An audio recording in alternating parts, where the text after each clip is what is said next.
one in South Africa. Let's join Mahmoud Ibn Muhammad for his report. Sharing his thoughts on the current status of all Nigerian national teams, the former NFF boss observed that both government and managers of the nation's sports sector needs to come up with a holistic approach that will return Nigeria back to its position of eminence on the global football map. As far as I'm concerned, so something is fishy somewhere, somehow. And this is something we have to, it needs restructuring. The entire football system requires restructuring. So that let us start from the scratch. Let us from this. I mean, we have talents all over the country. You go to every state today, you make a national team. That's my belief. Every single state you go today, you make a national team. It's for them to play with their heart, play with passion, and then try and make Nigeria proud, because it's all about going out there doing your best. Because without doing my best, I wouldn't have been in Bauchi. Nobody would know me even. You understand? So by giving my best, it was not all about the money I earned from national team, but about giving what you have to your country, Nigeria. The duo are of the opinion that with the array of talented players Nigeria is blessed with, pegging round squares in round holes is the only thing required. Mahmoud Ibn Muhammad, NTA Sports. Thanks, Mahmoud. Now let's cross over to volleyball, because the technical committee of the Nigeria Volleyball Federation, they've expressed confidence in the ability of the team that will be participating at the forthcoming Africa Cup of Nations in Abuja. Now we already know that the under-18 female national volleyball team and the under-19 male national team will be participating in this championship. Let's take a look at the breakdown of the players that have been invited, because we now know that Gift Michael would be among the players that will be participating in the under-18 female national team for the Africa Cup of Nations, and Fatima Temitokpe, Miriam Usman, Faith Okewu, Blessing Unekwe, Mary Ghana, as well as Miriam Ibrahim, and of course Elishama Elam would head the team and will be assisted by Rekia Mohammed and Shegun Abinde as one of the assistant coaches. And the under-19 male national team, 14 players also made the final cut. Jayola Abdulkadri will be there, as well as Lawal Aziz Babatunde. John Solomon would also be part of the team, as well as Vincent Matthias. Oyedepo Oyewale is also there with Mike Abari.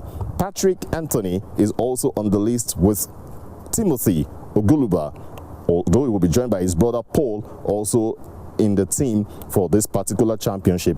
Alexander Jeremiah rounds off the list with the 14 players that will be going to this championship, and their coach is Sani Mohammed, while Adeniyi Adekalu will assist them in the championship. We already know that the president of the Nigeria Volleyball Federation, Musa Nimrod, has come out to say every team that will be participating in the Africa Cup of Nations that we expect to see at the Moshood Abiola National Stadium will have to undergo the mandatory COVID-19 tests and protocols as put together by the Presidential Task Force on COVID-19 and the Nigerian Center for Disease Control.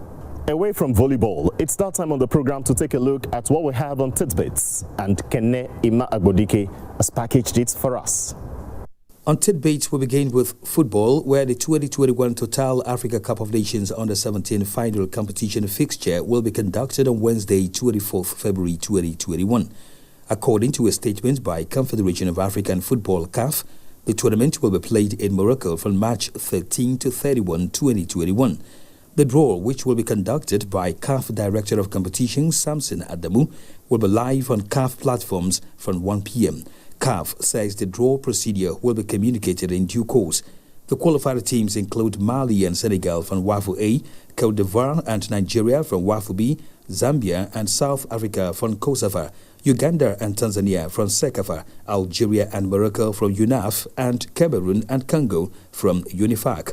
In volleyball, President of Nigeria Volleyball Federation Musa Nimrod says all the countries participating at the Under-18 Girls and Under-19 Boys Championships will undergo compulsory COVID-19 test on arrival in Nigeria, adding that the COVID-19 guidelines of Nigeria has been sent to the concerned countries.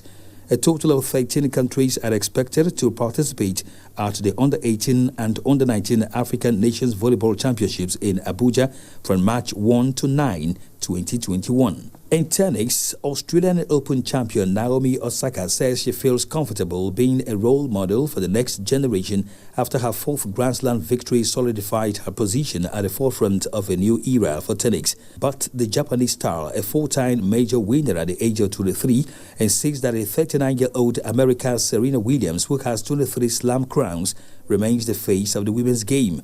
Osaka, who joins Monica Seles and Roger Federer in winning her first 4 major finals, will move up to second in the world rankings. In another development, 2021 Australian Open men's singles runner-up Daniil Medvedev says he would be happy to win a Grand Slam against any opponent, while labeling Roger Federer, Rafael Nadal and Novak Djokovic as his 3 most difficult opponents and cyborgs of tennis. Medvedev had the enviable record of defeating Novak Djokovic in 3 out of their last 4 matches before the Australian Open final, but after Sunday's 7-5, 6-2, 6-2 thrashing by Djokovic, the Russian was left wondering if his best would have made any difference. In golf, American Max Homa won his second PGA Tour title by beating Tony Finau in a playoff in the Genesis Invitational. The 30-year-old world number 91 missed a 3-foot putt at the 72nd hole that would have settled the title, but won at the second extra hole with a par.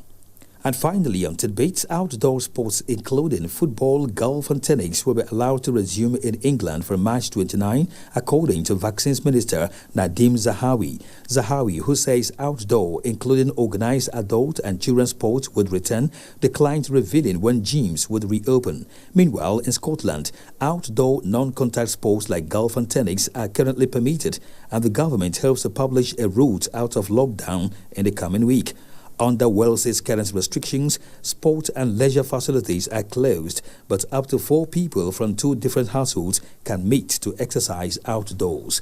Elsewhere, indoor and outdoor sport facilities are closed in Northern Ireland, where lockdown has been extended until April 1, with a review of current measures on March 18. Those were the tidbits. Thanks for your time.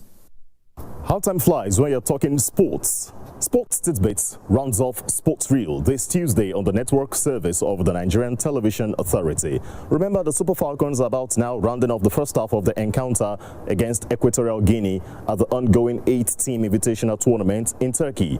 God bless the Federal Republic of Nigeria. I'm Ayodeji Makinde. Until the next time we'll come your way again, this is the Nigerian Television Authority. Remember, COVID-19 is real. Let's observe all protocols as put together by the Presidential Task Force on COVID-19, as well as the Nigerian Center for Disease Control. Good morning.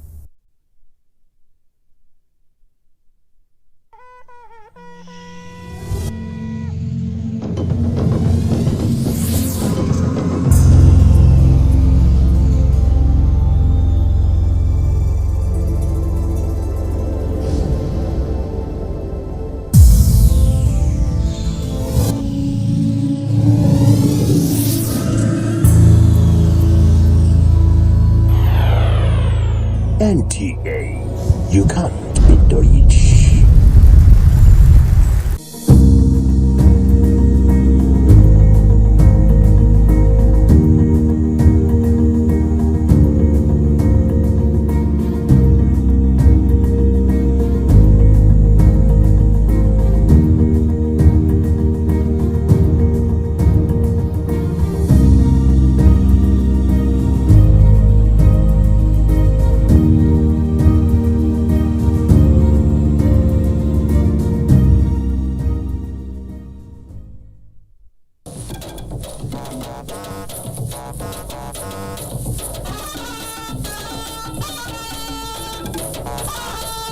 NTA News. When the news breaks, we mend it and present it without blemish. NTA News, authentic and authoritative. You can follow us on all our social media platforms: Facebook at NTA Network News, Instagram at NTA Network, Twitter at NTA News Now, YouTube at NTA News Online, or visit www.nta.ng. For live streaming, visit www.nta.ng/live. Now, you can stay updated on the go, be it on your TV, iPhone, laptop, or iPad, or download the NTA mobile application from your Play Store or App Store.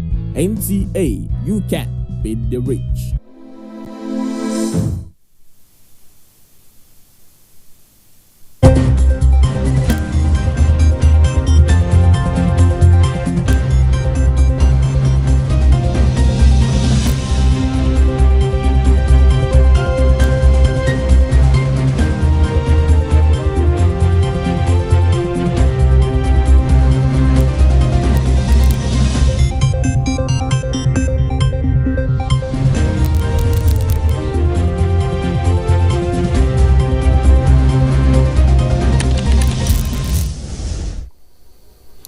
Nigeria's exit from recession shows economic plan working, says presidency. Federal government leased 1.8 billion naira February savings bonds. Central Bank of Nigeria to inject 118 billion naira into distribution companies. Nigeria youth to access credit through Youth Investment Fund. Plus, Asia Pacific stocks mixed as investors watch tech shares. Details of this and more on Business Express on the network service of the NTA. We are reaching you from Abuja, Nigeria's capital. I am Benny Adams, your guide.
The Minister of Finance, Budget and National Planning, Zainab Ahmed, is optimistic that by the end of March 31st, 2021, the implementation of the extended capital component of the 2020 budget, which stands at 30% at the moment, will be 100%.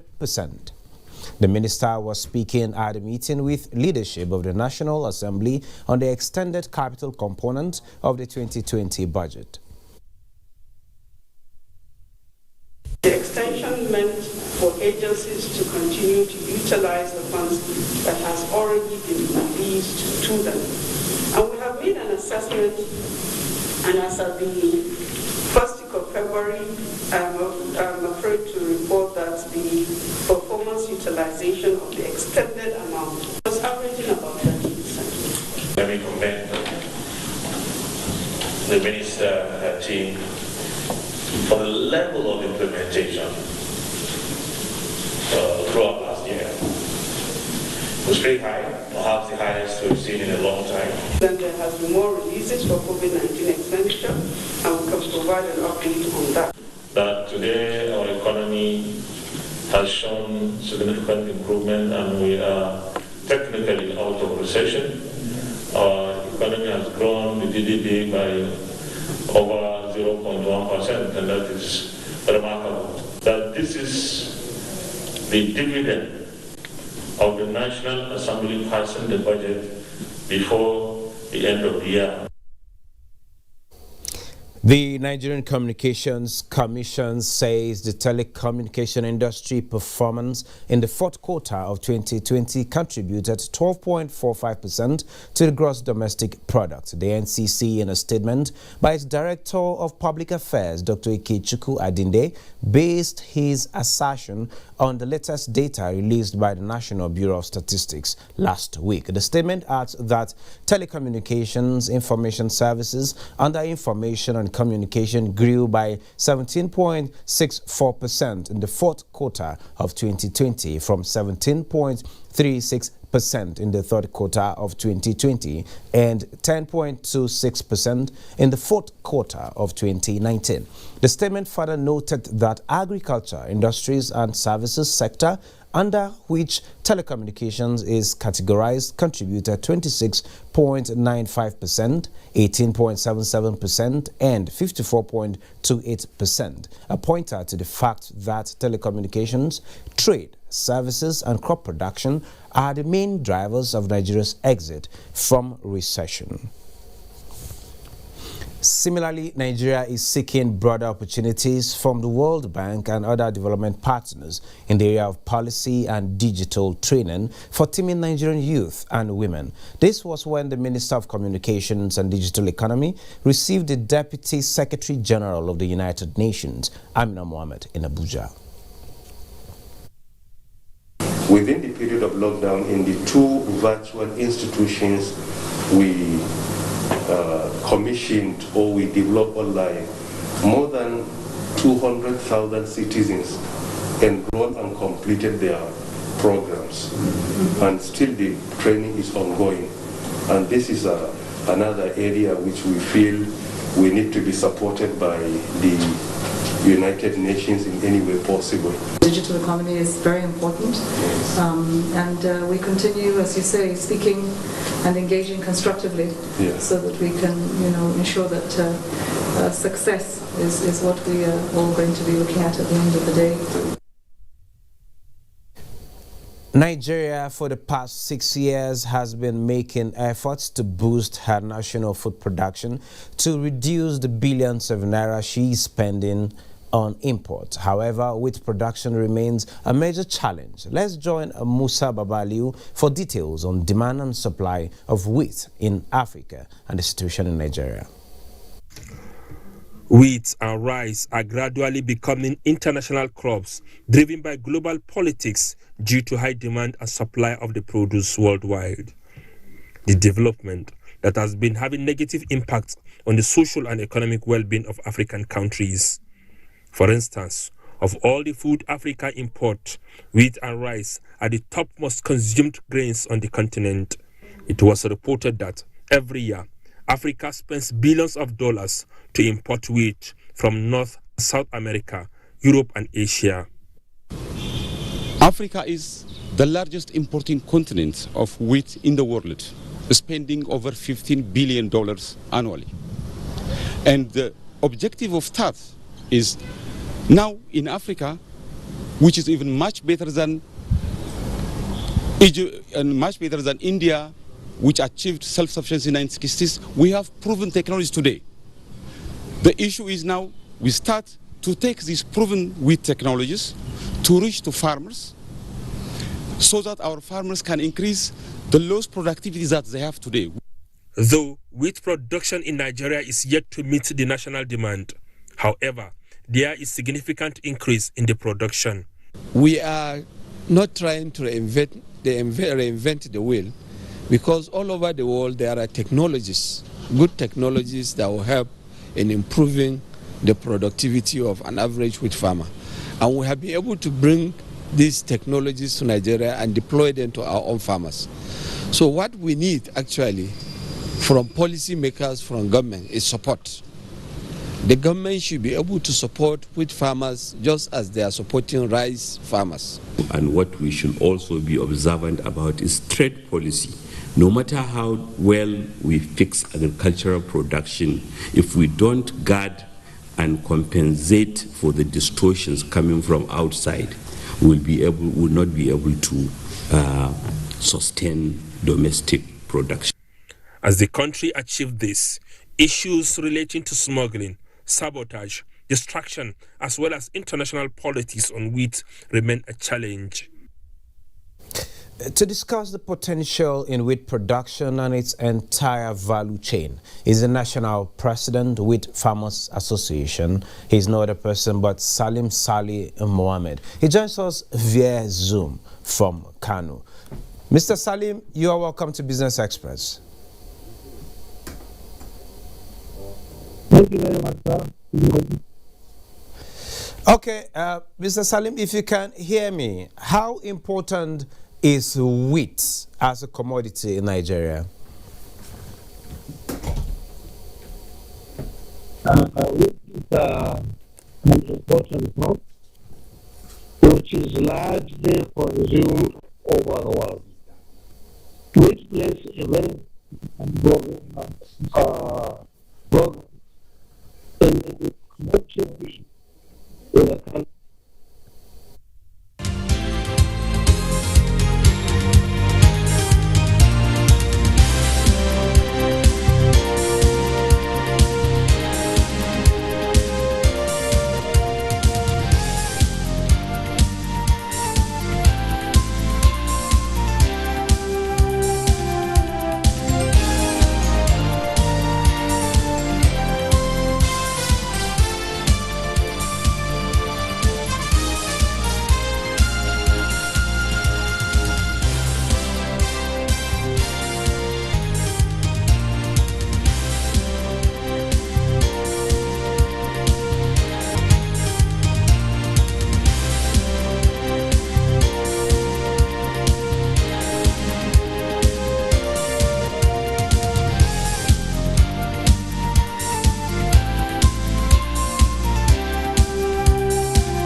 Well, we apologize for that technical hitch. We now have Salim Salih Mohammed via telephone. Mr. Salim, are we together? I'm hearing you. Okay, good. How important is wheat to Nigeria? Wheat is a very important crop in this country because of how the foreign partners are using the country to dump their products in the country. It is a very widely large consumed crop in this country because almost every household in this country consumes wheat products, right from bread, indomie, macaroni, spaghetti, and other products. If you come to the factories and confectionaries, wheat is largely used and consumed in terms of biscuits, donuts, burger, and other materials. I can tell you that wheat is largely consumed in Nigeria even more than rice and maize. Okay, Mr. Salim. So it has become a very popular crop in this country. Yes, as popular as wheat is, having established the fact that every household in one way or the other consumes wheat in one form or the other, then how is it difficult for Nigeria to meet the wheat demand? Yes, that is a very critical area that we have been advocating and have been, advising the government to focus attention and give a very good much support attention to the wheat production subsector. In wheat, we have the potentiality to grow the wheat. We have the farmers that are willing to farm the wheat. We have received a lot of innovation technologies, from so many programs across the country, and we have an institute highly dedicated for the seed production of wheat in the country. But because I think it's the issue of the policy and the politics that is allowed to play a very significant role in the wheat production subsector. Okay, are wheat producers under Uncle Boro's program or any interventions? There's been a whole lot of interventions from the CBN and some other financial institutions. Which of these interventions is wheat farmers? Are wheat farmers benefiting from? You see, as earlier launched by the President Buhari in 2015, the first impression was wheat and rice. That was what the CBN Uncle program come about it. But unfortunately, they paid much attention to rice than wheat. As I've been saying, that there is a very a very strong bottleneck that is influencing the rice. I don't know whether it may be because of the bilateral trade relation between Nigeria and United States of America on the wheat importation, or maybe there are some forces that were militating against wheat production in the country. But since the beginning of that CBN Uncle program in 2015, Wheat Farmers Association of Nigeria was able to secure a facility from CBN for its farmers in 2018, which we call it a pilot program to test the parameters of how we can access the facility, pay back the facility, and then how we can influence. Because the major challenge in wheat production in Nigeria is off-taking, to be sincerely with you. It's off-taking. During the accelerated wheat program in 1992 or 1986 to 92, there was a poor off-taking from the giant flour milling plants in the country. They were saying that the wheat is of poor quality. Wheat has a lot of materials, inserted into it. But when we come to lead the association, we find this to be a challenge to us. Okay, Mr. Salim. We have a cleaning, grading, and sorting machine situated in about 3 places in Nigeria. One in Kano, one in Kebbi, and the other one in Maiduguri. And we have received a lot of innovation trainings, on technologies of how we can impact the wheat production productivity. And then we also, have a meeting with the Giant Flour Milling Association, proving to them that Nigerian wheat of a quality standard, high protein content, level of the glutamine is also acceptable. And then we have proved to them that it's a wheat bread making flour. Because the initial they were saying that Nigerian wheat is not bread making wheat. But we have proved that that is a bread making wheat. This culminates into signing an MOU between Wheat Farmers Association of Nigeria and the Flour Millers Association of Nigeria, that they are willing to protect all the locally produced wheat in the country, which we have started at a very good significant scale. This gave us the light, and the impression that we should go and access a CBN Uncle Boro program, which we started, as I told you earlier, as a pilot program of about only 9,000 farmers. CBN gave us a facility of about 2.3 billion naira. We put into the production.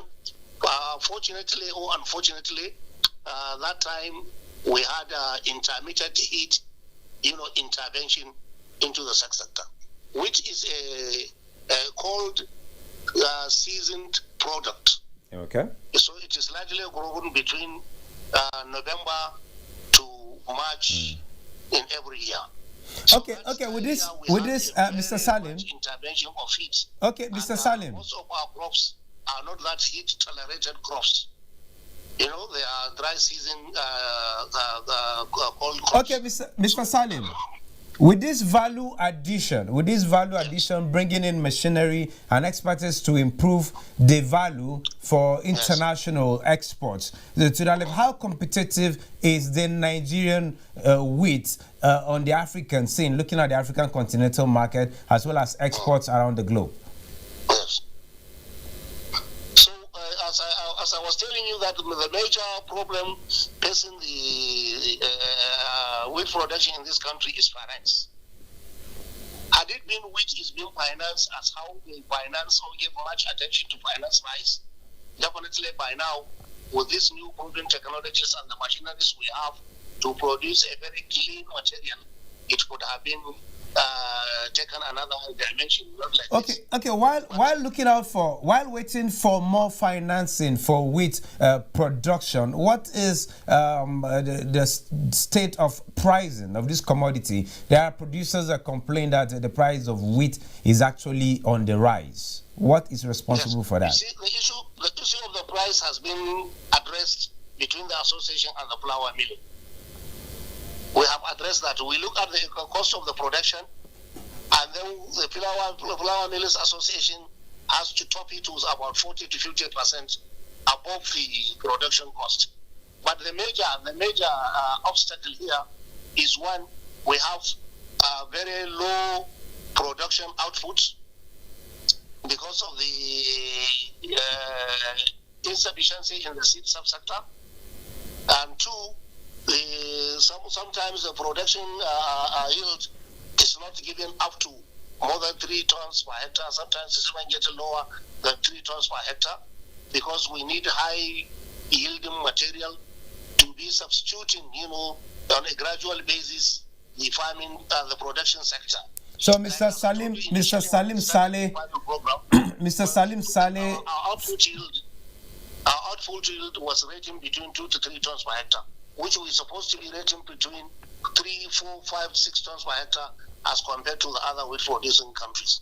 Our observation on the matter is we need a high tolerated heat wheat variety, which even if we have an intermittent heat between the season, it will not affect the yield. And I want to believe that there are efforts towards that direction to make the production of wheat holistic. Thank you so very much, Salim Saleh Mohammed, for sharing your thoughts with us at this particular time.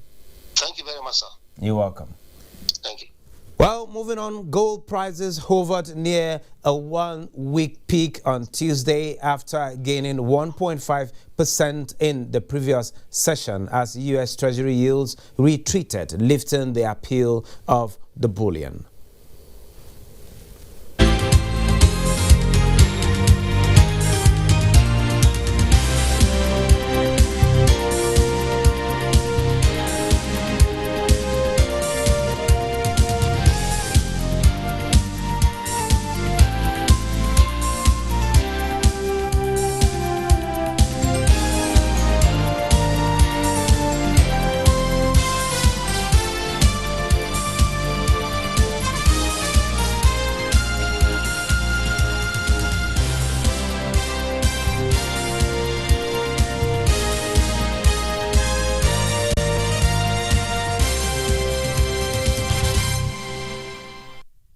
Well, moving on, the devastating state of many businesses in Anambra State, occasioned by the ravaging COVID-19 pandemic, has put thousands of people at risk of falling into extreme poverty.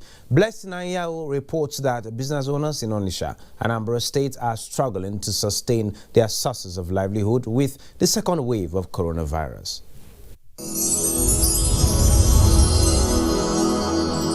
Surviving COVID-19 series is brought to you in partnership with the Central Bank of Nigeria. Nigerians woke up to the reality of COVID-19 in February last year when the index case was reported. Since then, cases of new infection has been on the rise on a daily basis. This development did not only instill fears in people, it equally affected sectors of the economy. 1 year down the line, Nigeria, especially business owners, are still counting their losses.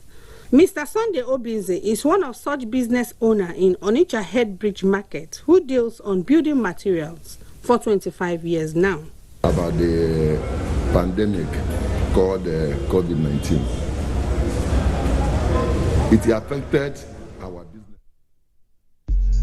This is the network service of the NTA. We now join our outside broadcast crew for a live telecast. Please stay tuned. Collectively, we are expected to explore how key cutting levers of change, such as human rights, finance, innovation, and the empowerment of women and young people, can be mobilized to meet the summit's objective. And this is why today there be a lead paper linking the 5 action tracks, as well as presentation of papers on the 5 action tracks. This is to ensure that we have basis for our discussion.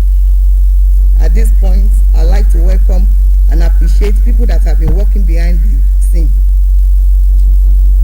The core team members and the different committees, the curator, the lead presenter, the 5 action track presenters, the 10 facilitators,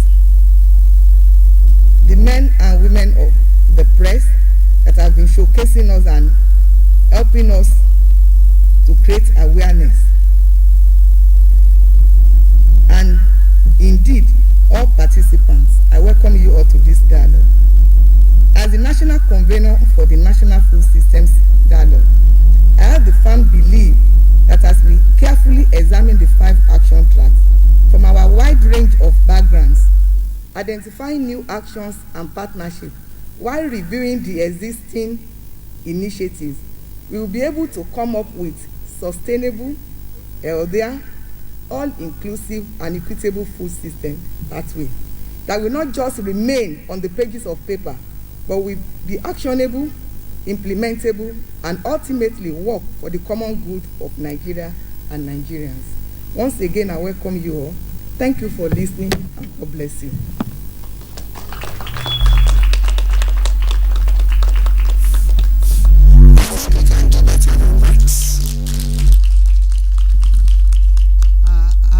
Thank you very much, Madam, for your welcome remarks. I'd like to call on the representative of the UN Resident Coordinator, the FAO representative, Fred Cafero, for his goodwill message.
put in place systems that will ensure that we produce enough food for the current generation without compromising the ability of future generations to have access to adequate food and proper nutrition.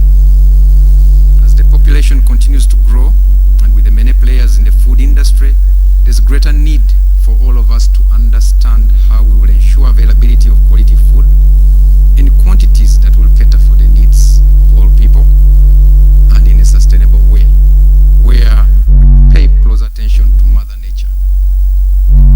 Our presenters today will delve deeper into the various aspects of the food systems and the sustainability factors. The government of Nigeria is bringing together key players in science, in business, in policy, healthcare, academia, as well as farmers, women organizations, youth organizations, consumer groups, food processors, logistics organizations, environmental activists, and many other civil society organizations, many of whom I believe are virtually connected to this event. This defines the bottom-up approach that the Secretary General has been advocating as part of the decade of action. In his remarks to the high-level political forum on sustainable development in September 2019, the Secretary General called for action at 3 levels. First level is global action, where among others he called for a focus on solutions that will make the greatest impact across the 2030 agenda. One of those areas identified was food systems, and this is why we are gathered here to make our contribution to the Food Systems Summit. The second level was local action, where he called for domestic responses that make a difference where it matters most, and this is in people's lives. The question we need to answer is, what is Nigeria going to do to improve the outcomes of its food systems? The third level was people action. He encouraged the participation of civil society, grassroots organizations, the media, the private sector, unions, academia, youth, name them. And I hope that these groups and all individuals will be fully engaged in the elucidation of Nigeria's pathway across the action track areas. Dear friends, COVID-19 pandemic has also brought to the fore the connection between food, health, and quality of life, and also how our food systems are failing us, especially where inequality is most prevalent. The pandemic has powered an unprecedented global appetite for change that must be channeled into transforming food systems to be more inclusive, to be more equitable, and to be more sustainable. As such, we must all come together as stakeholders to build back better. As I conclude, allow me to once again commend the government of Nigeria for driving this process. I also appreciate all of you for being part of the Food Systems Summit preparations, and I hope you will remain part of this process beyond today until September 2021, when the summit will hold. Thank you all for your attention.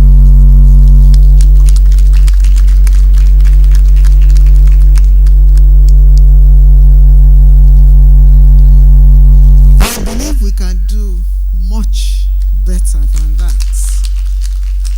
Thank you very much, Fred. It's my pleasure to call on Diego to present the goodwill message on behalf of the bilateral donors.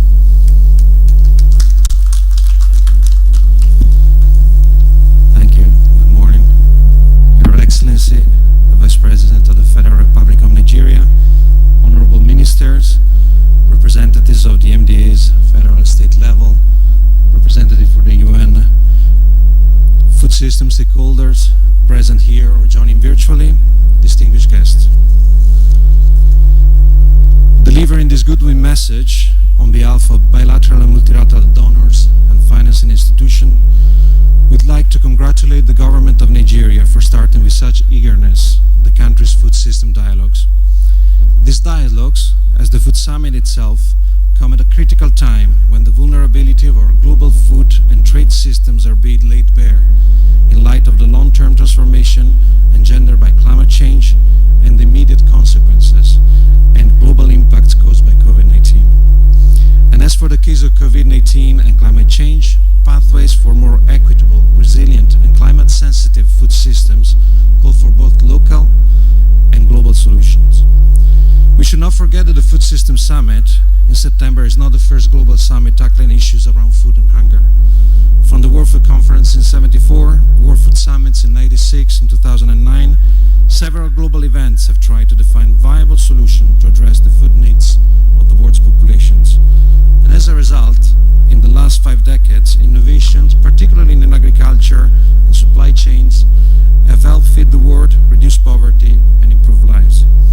But it's becoming clear that excessive focus on agriculture and food security has had the unintended impact of creating a less diverse food environment that seems unable to provide an adequate variety of unaffordable, safe, and nutrient-dense foods. The result is that poor diets are now the leading contributor to global burden of disease. And at a time where global poverty is expected to significantly increase because of the impact of COVID-19, access to healthy foods is bound to be further reduced while hunger is on the increase. Low and middle-income countries risk being disproportionately affected by these trends, and a shift is needed to reframe global food systems to become not only more productive, but more resilient, healthy, and sustainable. Like all summits straplines, transforming food systems sound deceptively easy, but we're faced with extraordinary challenges, and no model country exists in the world that has proven successful in furthering a whole government approach or solutions to food systems. So we have a lot to learn from each other. There are some useful experiences and practices that Nigeria could look at as the country engages in these dialogues. Several policies and strategic documents from our countries can provide a useful comparator as you engage on how to reshape food and agricultural policies in Nigeria. The UK Nutrition's Food Strategy, for instance, the EU Farm to Fork Strategy, just to mention a few. There's also a wealth of evidence around what works and what doesn't work around consumer protections, food safety, labeling, promotion of healthy diets. Science and technology are areas where high-income countries can ensure cooperation, including relevant technology transfer. And we can also use our influence to shape